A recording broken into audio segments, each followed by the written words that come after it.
Before we enter Ramadan, alhamdulillah ابھی تک کچھ دن ہے, we need to evaluate ourselves. Know yourself. کہ طٰہٰ تم پچھلے رمضان تمہیں قرآن کتنا آتا تھا, اس رمضان کتنا آتا ہے. تمہارے میں پچھلے رمضان جو کمیاں کوتاہیاں تھیں وہ اس رمضان ابھی تک ہیں یا نہیں ہیں. Did you get rid of them or not? جو گناہ میرے اور آپ میں تھے ہم نے ان کا چھٹکارا پایا, پورا سال گزر گیا یا نہیں پا سکے ابھی تک. جو ہمارے اندر ایک ٹائم ویسٹنگ کی بیماری تھی, یا کسی سے برا بولنے کی بیماری تھی, یا کسی کی غیبت کرنے کی, یا غصے کی بیماری تھی, اپنے ایموشنز کو کنٹرول نہ کر پانے کی بیماری تھی, کیا میں نے ان پہ قابو پا لیا یا نہیں پا لیا؟ حاسبوا انفسکم قبل ان تحاسبوا. اپنے آپ کو ٹیسٹ کر لو, اپنے آپ کا احتساب کر لو, اکاؤنٹیبل ٹھہرا لو اس سے پہلے کہ تمہارا حساب کیا جائے. سو ایویلیویشن کا مہینہ ہے یہ. اپنے آپ کو ایویلیویٹ کریں کہ میں لاسٹ رمضان کہاں تھا اور اس رمضان کہاں ہوں, اور اپنے آپ کو ابھی سے بہتر کرنا شروع کرتے ہیں انشاءاللہ. And Ramzan is a month of change. واللہ جتنی اپرچونیٹیز رمضان میں, جتنے دروس, جتنے مساجد میں ماحول, ایک پوری دنیا میں مسلم ورلڈ میں ایک نیکیاں کرنے کا ماحول تھا. پورے سال میں آج تک مساجد میں اتنے پروگرامز نہیں ہو رہے ہوتے. پورا سال کسی بھی مہینے میں اتنی تراویح اور تفسیر کے پروگرامز اور لرننگ کے پروگرامز, اور انسان میں جوش و جذبہ, ایک عجیب سا ایک انرجی آئی ہوتی ہے ٹو ڈو گڈ. یہ اللہ تعالیٰ کی طرف سے خاص برکت ہے اس مہینے کی. جو شخص اس مہینے میں اپنے آپ کو چینج نہیں کر سکا وہ کسی مہینے میں چینج نہیں کر پائے گا پھر. And people ask me how did you change yourself. واللہ one of the biggest reasons of changing myself was Ramadan. کیونکہ الحمدللہ جب میرا وہ ایکسیڈنٹ ہوا تھا, ایکسیڈنٹ کے فوراً سے کچھ دن بعد آئی ریمبر مجھے بھی اسٹیچز لگے ہوئے تھے اور رمضان کا مہینہ تھا, اینڈ میں نے پہلے کچھ دن روزے نہیں رکھ سکا اور تراویح بھی نہیں جا سکا, لیکن آئی فیلٹ گلٹ. حالانکہ اس ٹائم میں دین میں نہیں تھا, لیکن پھر بھی میں اپنے آپ کو کور کر کے کہ میرے اسٹیچز کوئی نہ دیکھ لے, آئی وینٹ ٹو دا مسجد اور کچھ دن کے لیے تراویح پڑھی وہاں پہ, کیونکہ وہ رمضان کا مہینہ تھا. اور وہ رمضان ایک is a month of change. This is the biggest opportunity.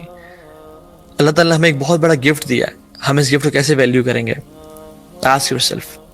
ایک دوست آپ کو گفٹ دیتا ہے, امیجن 25,000 کا کوئی ایک شنیل کا پرفیوم دیتا ہے آپ کو, اور اگلے دن وہ آتا ہے, وہ دیکھتا ہے اپنے ٹوائلٹ سے آپ اسے صاف کر رہے ہیں یا پھینک رہے ہیں اور کہہ رہے باجی آجو پوچھا مار دو یہاں پہ. وڈ ہی فیل ہیپی کہ یار کمال تم نے استعمال کیا, آئی ایم ریئلی ہیپی؟ یہ وہ تب خوش فیل کرے گا جب آپ عید پہ یا اسپیشل مومنٹس پہ اس کو یوز کریں گے. کیونکہ انسان جو گفٹ دیتا ہے نا, اگلا اس کی ویلیو کرے تب اسے خوشی ہوتی ہے. اللہ کا یہ بہت بڑا تحفہ ہے ہم پہ. کتنے لوگ لاسٹ رمضان میں زندہ تھے؟ ہم تو ایک کووڈ کے پینڈیمک سے گزرے ہیں. ابھی تو آپ کو درجنوں کے حساب سے لوگ یاد ہوں گے جو لاسٹ رمضان زندہ تھے, اس سال زندہ نہیں ہیں. I can count right now more than 10 to 12 people جو میرے فوراً سے یہ فنگر ٹپس پہ ہیں, اور بہت سارے لوگ ہیں.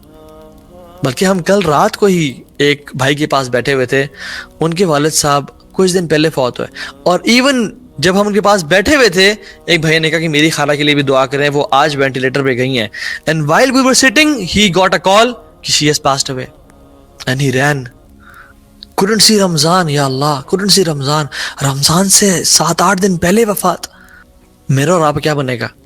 آر وی پریئنگ ٹو اللہ یا رمضان دینا؟ کیوں امپورٹنٹ ہے یہ بھائی؟ یہ جنتوں کے درجات بلند کر دیتا ہے, یہ گناہ معاف کروا دیتا ہے. طلحہ بن عبید اللہ رضی اللہ تعالیٰ عنہ, انہوں نے خواب دیکھا. 2 صحابی تھے, بڑے قریبی دوست تھے. ایک بہت زیادہ ایکزرٹ کرنے والا, جہاد کی تڑپ اور نیکیوں میں بڑھ چڑھنے والا, اور ایک اس سے تھوڑا نیچے سٹیپ پہ تھا. جو صحابی بڑھ چڑھ کے حصہ لینے والا تھا وہ جہاد پہ گیا اور شہید ہو گیا. اللہ اکبر, they were happy کہ الحمدللہ شہادت کی موت نصیب ہو گئی. دوسرے صحابی اگلے سال طبعی موت مرے, یعنی he died a normal death, no جہاد یعنی not شہادہ. طلحہ بن عبید اللہ میں دونوں نے خواب میں دیکھا کہ محشر کا میدان ہے اور جنت میں جانے کی لائن میں جو شخص 1 سال بعد مرا وہ پہلے کھڑے ہوئے ہیں, وہ پہلے جا رہے ہیں, اور جو شہید تھا, اللہ اکبر, شہید کا کیا مقام ہے, وہ بعد میں. He was surprised. اللہ کے نبی صلی اللہ علیہ وسلم نے رسول اللہ ایسے کیسے, یہ کیسے معاملہ ہو گیا؟ رسول اللہ صلی اللہ علیہ وسلم نے فرمایا کہ تم نے کیا اس کا رمضان ہی کاؤنٹ کیا؟ اس نے رمضان کے روزے رکھے, اس نے قیام اللیل پڑھا, اس نے صدقہ خیرات کیا, قرآن کی تلاوت کی, اپنے رب سے دعائیں کی, اپنی نیتوں کو صاف کیا, اپنے گناہوں پہ رویا. کیا تم نے وہ کاؤنٹ نہیں کیا؟ واللہ one Ramadan can make a big difference in our lives. So ask yourself, how much are you prepared for this Ramadan? And starting on with the first very point, before you and me enter this Ramadan, act on these 10 points and write them اور ان میں حفظ کر لیں, پہ ابھی سے کام کرنا شروع کر دینا. But first point is purify your intentions. Purify your intentions. کوئی بھی عمل کرنے کے لیے جب بھی اس میں داخل ہونے لگیں, ہمیشہ دیکھ لیں کہ میری نیت کیا ہے, کیونکہ تمام تقریباً محدثین نے سب سے پہلی حدیث کیا لکھی اپنی کتابوں میں, انما الاعمال بالنیات وانما لکل امرئ ما نوى فمن كانت هجرته الى الله ورسوله فهجرته الى الله ورسوله ومن كانت هجرته الى الدنيا يصيبها او امرأة ينكحها فهجرته الى ما هاجر اليه. کہ انسان کے اعمال کا دار و مدار اس کی نیت پہ ہی ہوتا ہے. اگر کسی نے اللہ اور اس کے رسول کے لیے ہجرت کی تو وہ جان لے کہ اس کی ہجرت اللہ اور اس کے رسول کے لیے ہے. لیکن اگر اس نے ہجرت کسی عورت سے شادی کرنے کے لیے کی یا مال کمانے کے لیے کی تو اس کی ہجرت اسی چیز کے لیے ہے, اللہ اور اس کے رسول کے لیے نہیں ہے. یعنی اعمال کا دار و مدار نیت پہ. میں اور آپ رمضان میں کیوں انٹر ہو رہے ہیں؟ ذرا اپنے آپ سے سوال کریں, کیا میں رمضان میں انٹر ہو رہا ہوں ویٹ لاس کے لیے؟ کیا میں رمضان میں انٹر ہو رہا ہوں کرکٹ میچز اور افطاریاں اور پروگرام اور ٹرانسمیشنز اور نیٹ فلکس کی سیریز انجوائے کرنے کے لیے؟ کیا میں رمضان میں انٹر ہو رہا ہوں وہ جو ایک ماحول ہوتا ہے اس کو انجوائے کرنے کے لیے کہ فیملی گیٹ ٹوگیدرز اور وہ سب ہوتا ہے؟ یا میں رمضان میں انٹر ہو رہا ہوں اپنے گناہ بخشوانے کے لیے, اپنے رب کو دوبارہ سے پانے کے لیے, اپنے گناہوں پہ رونے کے لیے, قرآن سے دوبارہ ایک لاسٹ کنیکشن بنانے کے لیے؟ Ask yourself. کیونکہ اللہ سبحانہ و تعالیٰ آپ کے چہرے کو اور جسموں کو نہیں دیکھتے, بلکہ ان اللہ ینظر الی قلوبکم واعمالکم, تمہارے دلوں اور تمہارے اعمال کو دیکھتے ہیں. صحابہ کا صدقہ کیوں اتنا افضل تھا؟ ہم احد پہاڑ کے برابر سونا خرچ کر دیں اور صحابہ ایک مٹھی بھر جو خرچ کر رہے ہیں, ان کا صدقہ افضل ہم سے زیادہ کیوں؟ کیونکہ ان کی جو نیتیں تھیں نا وہ بہت پیوریفائڈ تھیں. اور علماء اور جو نیک لوگ ہوتے ہیں نا وہ ہمیشہ نیت کی تجارت کرتے ہیں, وہ نیت میں گیم نمبر لے جاتے ہیں. سو اگر آپ 1 روپیہ بھی کسی کو صدقہ کریں یا آپ قرآن کی ایک آیت بھی پڑھیں لیکن آپ کی نیت اللہ کی رضا کے لیے خالص ہے تو آپ اس سے زیادہ اجر لے جائیں گے جو انسان بس ایک ماحول ہے, ایک پیئر پریشر ہے, سب پڑھ رہے ہیں تو میں بھی پڑھ لیتا ہوں چلو. یا کتنا برا لگے گا کہ لوگ کہیں گے کہ یار رمضان میں بھی قرآن نہیں پڑھا, رمضان میں بھی تراویح پڑھنے نہیں آ رہا, تو سب آ رہے ہیں میں نہ جاؤں. تو لوگ کہیں گے یار صاحب جی تو بڑے گناہ گار ہیں, رمضان میں بھی مسجد نہیں آئے تو میں چلو چلا جاتا ہوں. کتنے لوگ ہیں جو آپ کو رمضان میں نظر آتے ہیں مساجد میں اور پھر اگلے 11 سال بالکل نظر نہیں آتے, کیونکہ رسول اللہ نے فرمایا ان فی الجسد مضغہ اذا صلحت صلح الجسد کلہ واذا فسدت فسد الجسد کلہ الا وہی القلب. جان لو تمہارے جسم میں ایک لوڑا ہے گوشت کا, اگر وہ ٹھیک رہا یعنی سیٹ رہا تو ہر چیز سیٹ رہے گی, اگر وہ خراب ہو گیا تو ہر چیز خراب ہو جائے گی. اور وہ کیا ہے؟ وہ قلب ہے, وہ دل ہے. تو ہمارے دلوں کا کیا صورتحال ہے؟ never do anything to please people because the قلب من تراعی بید من عصیت. یا اللہ, جس کے دل کو آپ خوش کرنا چاہ رہے ہیں, پلیز کرنا چاہ رہے ہیں, دکھانا چاہ رہے ہیں, وہ اس ذات کے ہاتھ میں جس کو آپ ناراض کر کے اسے پلیز کر رہے ہیں. کیا وہ خوش کبھی ہوگا؟ نہیں ہوگا. سو پلیز اللہ سبحانہ و تعالی. اور حذیفہ رضی اللہ عنہ نے موسیٰ بن معلہ سے فرمایا اور کہا کہ جس شخص میں 3 کوالٹیز ہوئیں, یہ بات غور سے سنیں, جس میں 3 کوالٹیز ہوئیں, اللہ سبحانہ و تعالی آسمان سے جو خیر اور برکت نازل کریں گے اس بندے کا حصہ لازمی رکھیں گے اس برکت میں. اور کیا فرمایا؟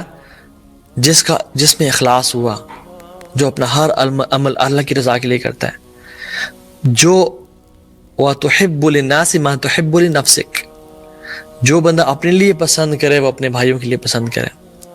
اور تیسری چیز, جب انسان بھوکا ہے, بھوک کی حالت میں ہے اور اس کے پاس ایک روٹی کا ٹکڑا ہے اور وہ کسی مسلمان کو دیکھتا ہے کہ اس کو زیادہ ضرورت ہے اس روٹی کے حصے کی تو وہ اس کو عطا کر دے, یعنی مسلمانوں کو اپنے پہ پریفر کرے, دوسرے کی بھوک کو اپنی بھوک پہ پریفر کرے, تو اللہ تعالیٰ ہر خیر و برکت کے لیے کہ جو نازل کرتے ہوئے اس میں حصہ لازم رکھیں گے.